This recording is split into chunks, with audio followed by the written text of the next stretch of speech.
who we are is sort of the accumulation of all these experiences that we've had. And we've had extremely different experiences. And I think that contrast is what helps us work so well together and grow off of each other.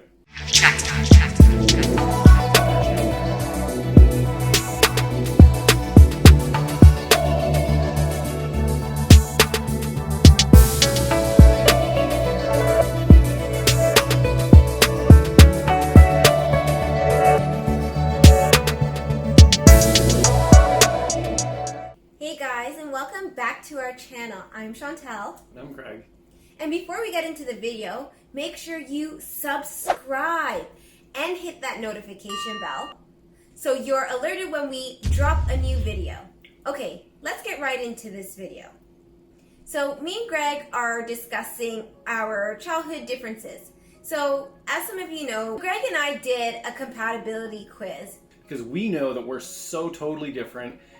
We were wondering how that would show in these compatibility quizzes, show how good you are for a long-term relationship. And we were super compatible because it turns out in all the right ways, we click. Absolutely, yeah. So what we wanted to do was spin it the other way and talk about our differences. Because who we are is sort of the accumulation of all these experiences that we've had. And we've had extremely different experiences. And I think that contrast is what helps us work so well together and grow off of each other. Right. So in this video, we're going to discuss our childhood differences. Yes. All right, so let's get right into it. So let's start with our background. I'm Jamaican and Trinidadian. My mom was born in Jamaica and my dad was born in Trinidad. And I know, some people are like, how do they get along? Yeah, my parents aren't together. They don't get along. Neither are mine. Just saying. Okay, so my dad was born in Germany, and my mom was born in Canada, and her mom was born in Canada, and her mom was born in Canada. We go back like multiple generations in North America, whether it's Canada, States, but we think before that it was most likely Britain, like sometime 1800s. So German Canadian or German British. I was born at Scarborough General Hospital. I was born in, it was Oshawa General Hospital at the time. I grew up in Oshawa, Ontario. That's what, half hour, 20 minutes away from Scarborough? I'd say so, just about, yeah. Question number 1. What is your earliest childhood memory? My earliest childhood memory is I grew up in an apartment building with my mom and my older brother, and I remember being in the apartment and our view when you look out the balcony was a middle school, like a junior public school, and I remember my brother having to just walk us to daycare because my mom had to get up so early to go to work. So oftentimes it was just me and him walking to the daycare. My brother is 7 years older than me, so he really was like my keeper at the time. My earliest childhood memory is walking into the hospital.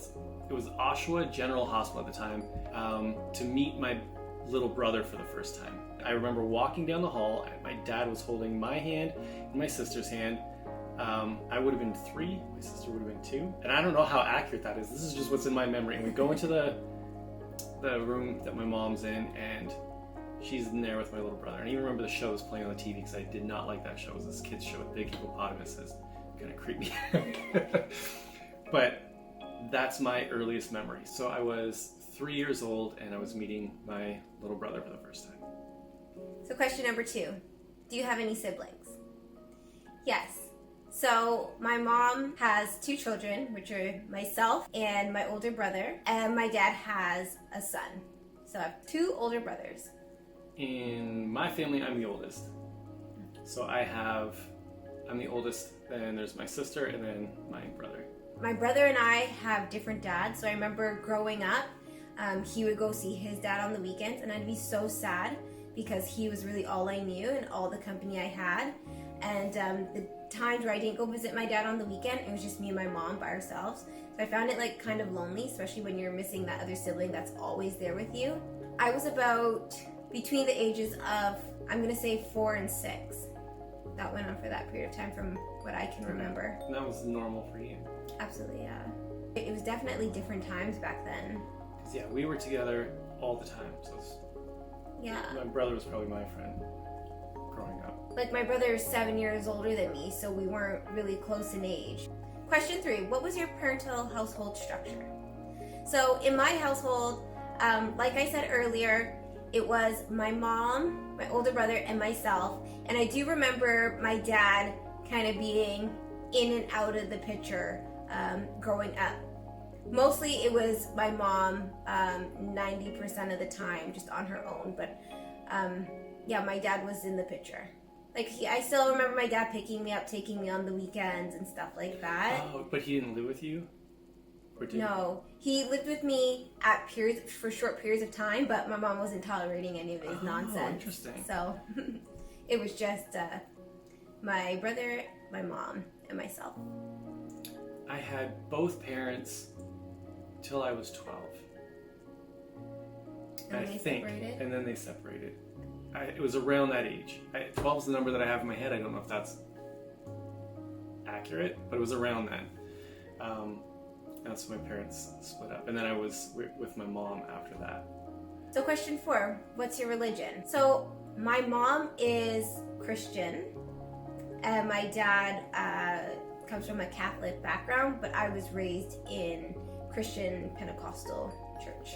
I was never baptized. I was christened as a baby. I was baptized in the Lutheran church and then later confirmed when I was in my early teens, I think. So baptized Lutheran, then I was actually brought up in a Pentecostal church also. My dad, that's the church that I actually remembered, and it wasn't until my parents split up that my mom brought me back to the Lutheran church. Every Sunday, I remember there was a gentleman that would pick, his name was Mr. Johnson. So every Sunday, Mr. Johnson in his van would pick me and my brother up, as well as other family friends that were in the neighborhood, and we would all go to church. No parents, just all the kids in this van. Parents sent the kids. Parents sent the kids, and we're in this van going to church. And I was with my older brother and my cousins and some friends in the neighborhood, and we're just going to church. My mom didn't go. She'd go on special occasions, but not that often. Yeah, we were just sent to church. Interesting. What were your parents like?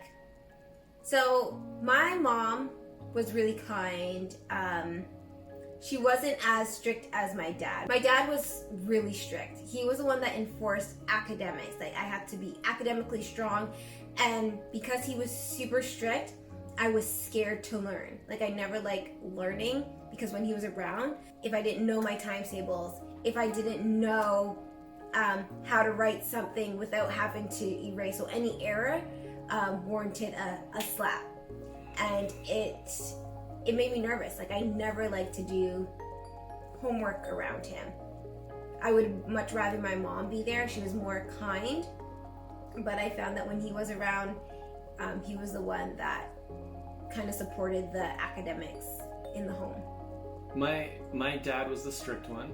I never had an issue with academics that I can remember ever. I don't even remember doing homework. Like, I have no memory of that until high school. Like, you're so lucky. Like, I couldn't even go outside to play with friends until my homework was done. And I said that my dad was in and out of our lives, but when he was in there, he made sure I got my homework done. Friends would ring the doorbell, and I'm like, yeah, I just want to go out and play. It's like, nope, not until your homework's done. I'm like, oh my God. It was rough.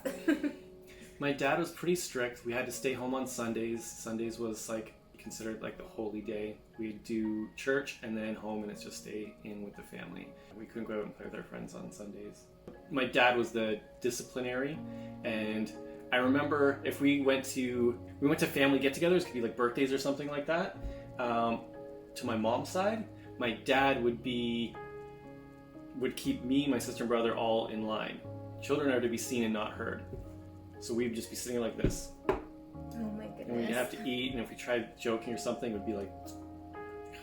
And my dad was also the disciplinary, but I was able to talk in public. Like, I never had that issue where I had to be kept in line. It was specifically at those family get-togethers. Wow. Because we went to restaurants, and I remember that, and it was never... And maybe that's what he was trying to do, is make sure if we can stay in line when we're at other families' homes, then he felt comfortable taking us to restaurants and know that we're not going to be climbing on seats and stuff. Because when we were at restaurants, that was never an issue. He never had to say anything. No, So my parents are West Indian. There's no climbing on seats. They just give you that look. That type of look, and you know what that meant. And they will deal with you, or they'll deal with me once I got home. On Sunday, you weren't allowed to go. It was the holy day. Yeah. In our household, we weren't allowed to play any type of non-Christian music. On Sunday? On Sunday. Okay. My mom wasn't having it. So she heard it, especially as we're getting up into like our preteen ages. My brother was a teen. You couldn't bring any rap music, hip hop, pop, nothing that was not gospel into the house on a Sunday. You couldn't play it in the house on a Sunday. Sunday breakfast was Fosca oats. So my mom would make Fosca oats. Can I go buy those at the grocery store? Yes, you can buy it at the West Indian store. Do I have to go to the West Indian store, or do they carry it at like your regular grocery store? I don't think I've ever seen it at a regular grocery store. I've always ever seen it in a West Dude, we Indian could put store. a picture up.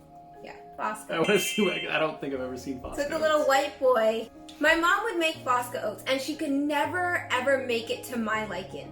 My aunt, on the other hand, made it amazing. I'd ask for seconds. So every Sunday, I remember my brother and I were at the table eating porridge. Mom would be like, come eat your porridge. And I'm at the table and I'm eating it and I'm chewing. And I remember my mom would always say, I will never forget, my mom was always like, Chantal, stop chewing the porridge and just swallow it. Stop, chew, eat What's it. in it that you have to chew it? Exactly, it's grainy. She didn't make it smooth enough. When my aunt, oh my gosh, bless my auntie, when she would make it, it was so nice and smooth and I'd ask for seconds. My mom just couldn't make it like hers, but I honestly dreaded those Sunday breakfasts because I'd be eating it and just like for hours before I like swallow the porridge. But it was like Fosca oats. So my dad was a Sunday school teacher, and he had us memorize Bible verses. So many Bible verses. So we would have to recite Bible verses at night before we went to bed. And outside my bedroom door on the wall was a cork board with Bible verses. So it's the first thing I'd see when I come out of my room in the morning. Bible verses. That's my memory of it. So many Bible verses. I know at night, I remember in that apartment building me and my brother lived in, it was just a 2-bedroom. So my mom was in one room, my brother and I shared a room. And you walk into the room and I was on the right side of the room and my brother was on the left side. So it was 2 twin beds, one to the right, one to the left. But I remember we always had to say prayers before bed. So my mom would come, make sure we're all ready for bed. She'd be like, okay, say your prayers. And I remember us saying prayers. We had to say prayers also. Bible verses We're good. and prayers. Well, there was 3 of us, so we had to take turns. The house I grew up in was a 3-bedroom home.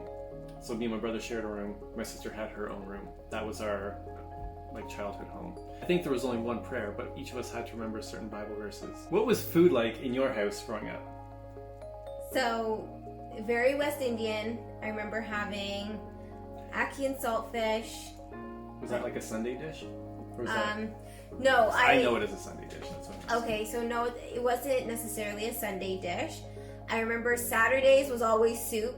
So we either had chicken neck with dumpling or chicken foot and dumpling with carrot and yam and chocho. We had all of that on Saturdays. So Saturdays was always soup. It didn't even matter if it was 38 degrees outside, summer. You're having soup on Saturday.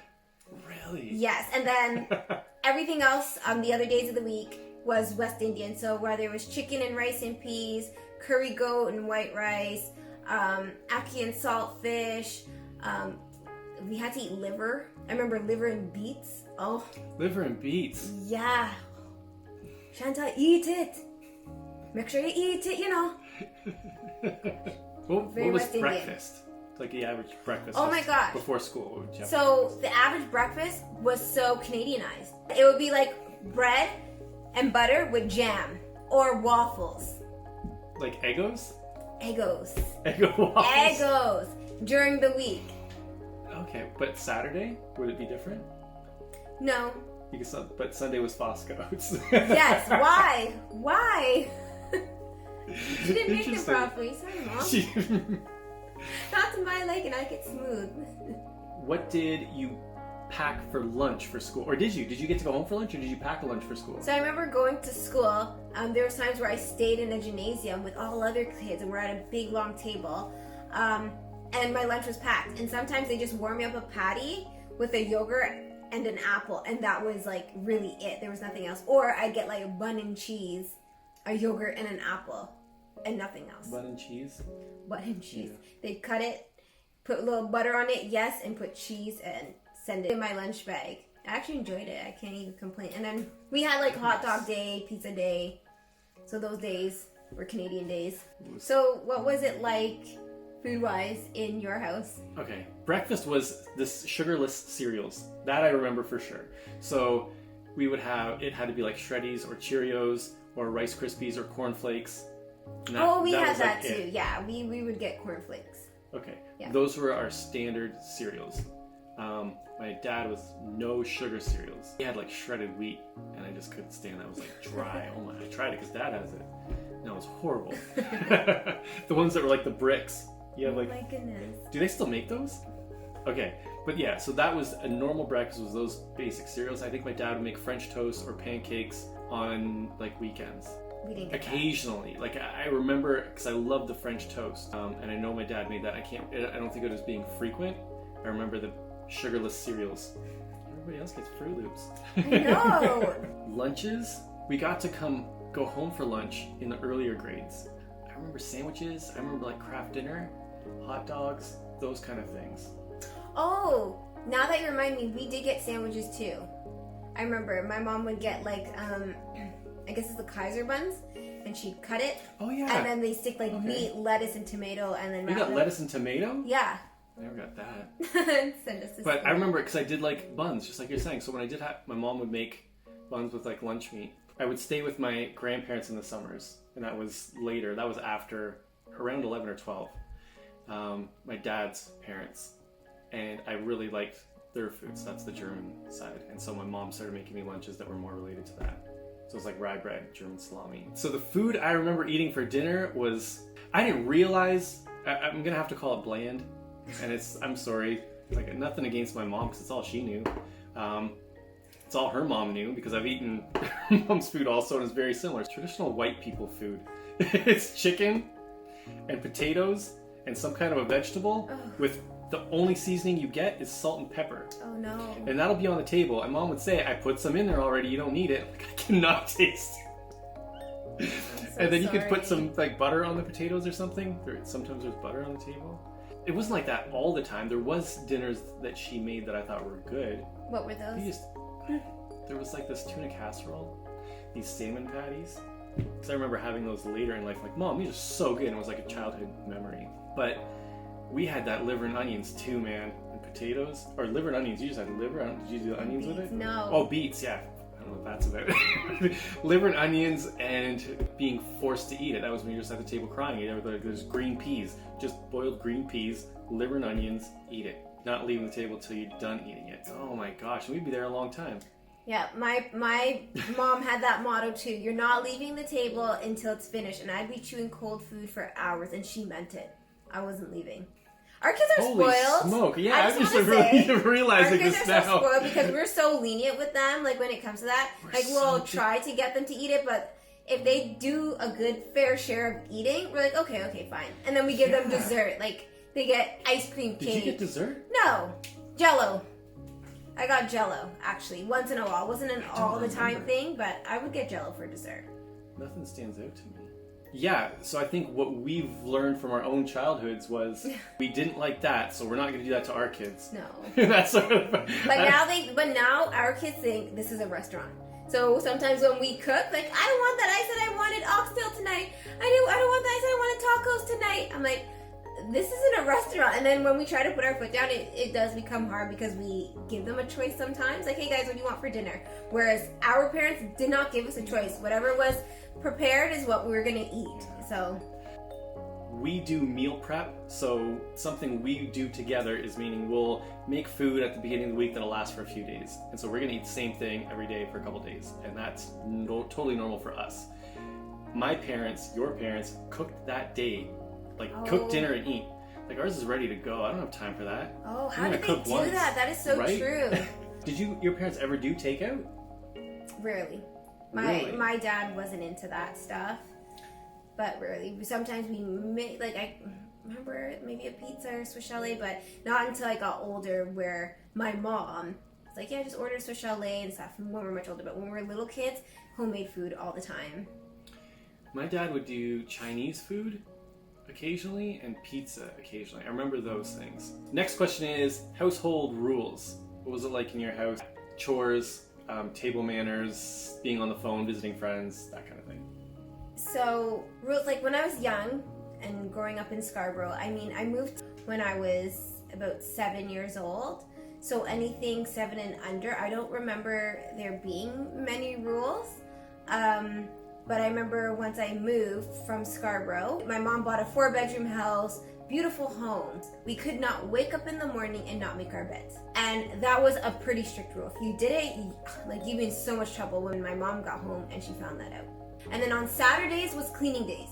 So we always had to clean the bathroom, clean downstairs, always had to clean like it was a hobby.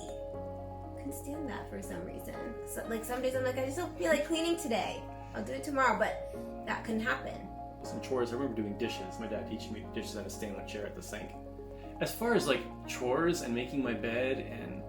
Did you have to make your bed before you left the house? Did your mom care at all? I remember making my bed, but I don't remember it... Like being told that you had to do it, you just did it on your own? It didn't leave a strong enough impression in my mind. Oh my gosh, we could not leave. Like you'd be in so much trouble.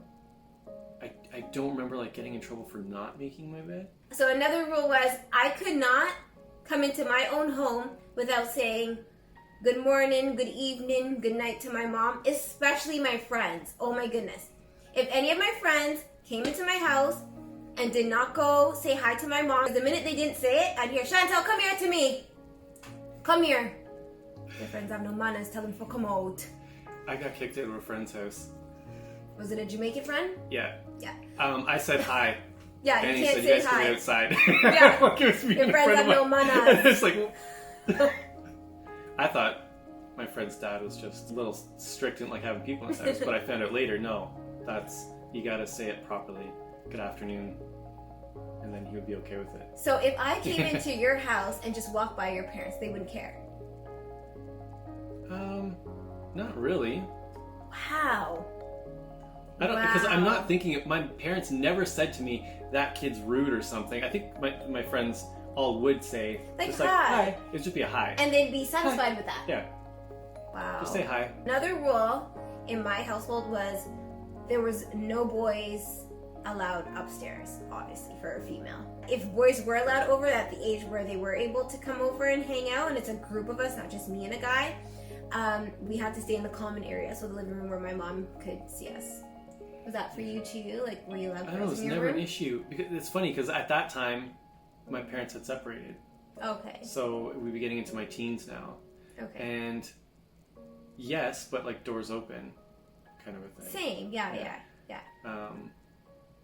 Yeah. Oh, another rule was like telephone manners. Like I remember my mom printing a sheet and bringing it home. It was in the apartment at this time. And she brought it to the new house. And she's like, this is how you should answer the phone. So anytime I would call a friend, it had to be, hello, good afternoon. My name is Chantal. May I please speak to so-and-so? And I remember growing up and parents actually meeting me for the first time. They've heard me call many times to speak to so-and-so, but meeting me for the first time, like, oh my gosh, this is the girl with such lovely manners. She's so sweet. So that really did good on us to have the telephone manners. But no, say hi. So when they say hello, I say hi, say who and you're I would asking ask for. for the person. Yeah. That's the phone thing. Yeah, those were predominantly the major rules in my household. When did you have your first sleepover? My dad was super strict. He didn't like me going to people's houses to sleep over, but my mom was super cool with it. I remember an earliest childhood memory was sleeping over at my god sister's house for her birthday party. And then my cousin that I'm still close with slept over at her house all the time. Like summers were always like, I'm at her house, she's at mine, and we grew up kind of like that. And we really look forward to spending time with each other in the summer. So I did get to sleep over. I didn't get to do sleepovers until my parents separated. There was a time when this preteen dances were a big thing, and all my friends would go to preteen dances, and there's this like don't even know what you call it. We call it clubhouse, but it's just like right around the block from where I lived. And everybody I knew was going to these preteen dances, and I was never allowed to go. And that was like so disappointing because that's just my dad. No sleepovers, no staying out late. Had set time I had to be home. And so once my parents separated, I got to go. My mom didn't mind. That was on my dad. And when my parents separated, we moved to another home. It was just very similar. It wasn't far from where we lived. So as far as rules go, it was just that very strict stuff with my dad, but no actual rules. My dad liked the belt a lot. Belt? The belt. Okay. Your dad had a belt. Did he have a belt specific for that purpose? No, just whatever belt he can grab, he would grab it. Okay. So, and then it's just like no talking back. Like once he says to do something, you do it. My dad had I could say a stick, but it was like a dowel that I remember in his top drawer. And we did something, he'd make us go get the stick. He had a black belt, and I got the belt a couple times, but I think it was the stick the majority of the time. I remember, like, as an adult looking back, it wasn't just a dowel, which you think is like a stick, like this long. It was like well worn, like it had been used for time. I don't know if it was passed down to him or something, but it was like smoothed out and almost like polished when it's been used a lot. That is so crazy. We were kept in line. I would never call it like, I never felt abused or beat up. And it was always, I know I did something I should have done. And I I just got caught. That's all it was. Next is activities. Did you do any extracurriculars? What kind of stuff did you do with your parents, if anything? Did you guys travel at all? So I never been to Trinidad in my life before. My dad resides there now. I've been to Jamaica. I was 7 or 8 when I went. Oh, okay. I've been on a cruise that went to Bahamas, Puerto Rico, St. Thomas, and I think Turks and Caicos Island. We didn't really travel growing up.